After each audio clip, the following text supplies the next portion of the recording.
ពីពណ៌ការងាររៀបចំឡើងដោយមជ្ឈមណ្ឌល CJCC ផ្ដល់ឱកាសការងារចំនួន 1,500 កន្លែងទទួលយកធម៌ពលគ្មានជាតិហ្គាជាមួយគ្រុឌជួឆើត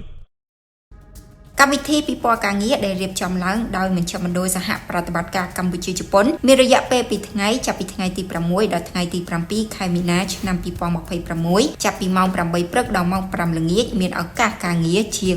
1,500 កន្លែងមកពីក្រុមហ៊ុនខ្មែរនិងជប៉ុនចំនួន39ក្រុមហ៊ុនសម្រាប់ផ្ដល់ជូននិស្សិតនិងអ្នកកំពុងស្វែងរកការងារថ្មីឬអ្នកចង់បដូរអាជីពពិព័រណ៍ការងារ CJCC ជាវេទិកាការងារប្រចាំឆ្នាំដែលផ្ដល់ឱកាសឲ្យអ្នកជ្រើសរើសបុគ្គលិកពីក្រុមហ៊ុនកម្ពុជានិងជប៉ុនមកជួបជាមួយនឹងអ្នកកំពុងស្វែងរកការងារដែលមានសក្តានុពលជាច្រើនសកម្មភាពពិសេសក្នុងកម្មវិធីមានដូចជាការដាក់ស្តង់បង្ហាញរបស់ក្រុមហ៊ុនការធ្វើបទបង្ហាញពីក្រុមហ៊ុនការសម្ភាសន៍ការងារផ្ទាល់ហ្គេមកម្សាន្តនិងសកម្មភាពសប្បាយៗជាច្រើនទៀតគូបញ្ជាក់ផងដែរថាតាមរយៈកម្មវិធីពិព័រណ៍ការងារនឹងជួយឲ្យអ្នកដែលបានចូលរួមបានយល់ដឹងពីវិធីសាស្ត្រសំខាន់ៗក្នុងការត្រៀមខ្លួនសម្រាប់ឱកាសការងារដែលស្របនឹងគោលដៅសមត្ថភាពនិងជំនាញរបស់ខ្លួនក៏ដូចជាឲ្យស្របទៅតាមបរិបទការងារនាពេលបច្ចុប្បន្នផងដែរ